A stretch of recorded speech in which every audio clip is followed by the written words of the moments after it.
প্রতিবন্ধী সন্তান আল্লাহ কোন বাবা মাকে দান করে জানলে আপনি অবাক হবেন। অনেক সময় অনেক বাবা মাকে যখন আল্লাহ প্রতিবন্ধী সন্তান দেয়, আশেপাশের মানুষ বাবা মাকেই দোষারোপ করে, তোমাদের এই ভুলের জন্য আল্লাহ হয়তো প্রতিবন্ধী সন্তান দিয়েছে, ওইটাকে নিয়ে বাজে কথা বলে, কিন্তু জানেই না যে আল্লাহ এটা কি জন্য দিয়েছে। আল্লাহু আকবার। আল্লাহর একটা কোরআনের আয়াত এবং নবীজির হাদিস পাওয়া যায় এই সংক্রান্ত বিষয়গুলোতে। অনেক বাবা মাকে আল্লাহ এটা দেয়। মনে রাখবেন, এই যে পৃথিবীতে আল্লাহ জীবন দেয়, ছেলে দেয়, মেয়ে দেয়, এটা আল্লাহ রাব্বুল আলামিনের ইচ্ছা।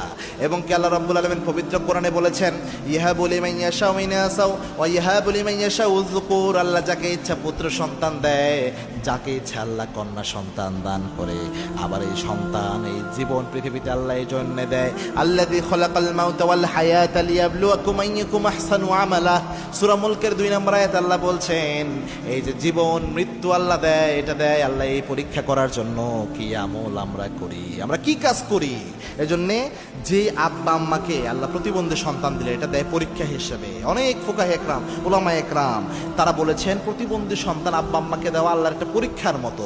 যদি কোনো আব্বা আম্মা আল্লাহর সিদ্ধান্তের উপর নারাজ না হয়ে এই প্রতিবন্ধী সন্তানটার উপর ভালো আচরণ করে, এই প্রতিবন্ধী সন্তানটাকে সুন্দরভাবে যত্ন নেওয়ার চেষ্টা করে, তার প্রয়োজন পূরণের চেষ্টা করতে পারে, হতে পারে এই প্রতিবন্ধী সন্তানের বিনিময়ে আল্লাহ দুনিয়াতে একটা লাভ দিবে। সেটা হচ্ছে কোনো রিজিকের ব্যবস্থা আল্লাহ করবে, বেহিসাব রিজিক বা মানসিক প্রশান্তি আল্লাহ তাদের দান করে।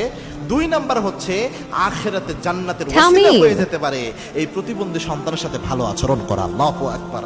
এই জন্য যাদের প্রতিবন্ধী সন্তান হলে আশেপাশের মানুষ যদি খারাপ কথা আপনারা বলে থাকেন, আপনাদের যে কি ভয়ানক পরিণতি হতে পারে কল্পনা করতে পারবে না। মনে রাখবেন, কোনো মানুষের হাতে এই ক্ষমতা না।